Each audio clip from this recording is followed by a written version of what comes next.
Tractor हा बरं, मग आता आपण इकडे आता कपाशीमध्ये हा ट्रॅक्टर चालवलाय, तर अशी तुमचं किती 7 एकर हा, उरलेलं क्षेत्र असेल उरलेलं ना? क्षेत्र. तर त्या उरलेल्या क्षेत्रात काय काय लावलेलं? त्याच्यात कपाशी आहे, काही तूर आहे. अच्छा, तूर आणि कपाशी हा, आहे. तर कपाशीमध्ये वखर आणलेला. अच्छा, कपाशीला वखर चालतं. बरं, तर मग हा ट्रॅक्टर जेव्हापासून तुम्ही घेतला तेव्हापासून तुमची अशी कोणत्या गोष्टीची बचत झाली? बरं, काय काय गोष्टींमध्ये बचत झाली? बचत हेच म्हणजे आता आपल्याकडं बैल नाही आहे, हां. त्यामुळं ते एक बैल म्हणजे घेतलं म्हणजे त्याला आपल्याला चारा पाणी करावंच लागतं.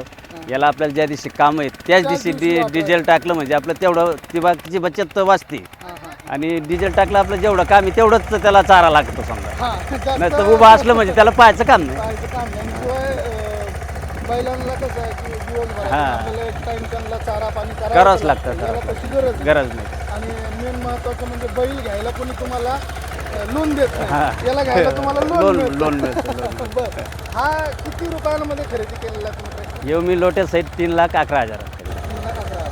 तर याच्यावरती तुम्ही पूर्ण हा कॅशने घेतला होता की याच्यावरती काही फायनान्स? नाही, मी कॅश नाही घेतला. अच्छा, कॅशने घेतला होता. पण फायनान्सची सुविधा हा, तुम्हाला आहे, उपलब्ध आहे, याच्यात? आहे. म्हणजे तुमच्याकडे जर का तेवढी कॅश नसेल, हा. कमी कॅश असेल आणि तुम्हाला जर का फायनान्स घ्यायचं असेल तर फायनान्सही याच्यावरती उपलब्ध आहे. तर याच्यावरती आणखी मला वाटतं काही गव्हर्नमेंटच्या सबसिडी पण आहे. तर आहे, त्या पण मी ते त्यासाठी अर्ज सबसिडीचं वगैरे केलं होतं मी, पण ते काय अजून ते लागली नाही. लागले नाही. म्हणजे ते त्याचं ड्रायव्हर असतं, ते draw. ड्रायव्हर करतात. हा, तो ड्रॉ लागलेला नाही आणि तुमची लॉटरी लागलेली नाही. ज्यावेळेस लॉटरी लागेल त्यावेळेस होऊ शकतं समजा. त्याचे काय लाख 1.25 लाख रुपये त्याचे बेनिफिट मिळू शकतं.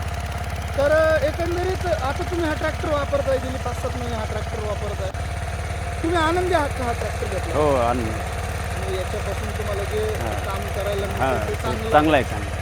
आता नवीन जे शेतकरी बांधव आहेत आपल्या आजूबाजूला ज्यांना घ्यायचं आहे, अशांसाठी काय सांगायला? अशाने माझं तर म्हणणं आहे, असे नमस्कार मंडळी, स्वागत आहे तुमचं मराठी एक्सप्रेस आपल्या लोकप्रिय चॅनलमध्ये.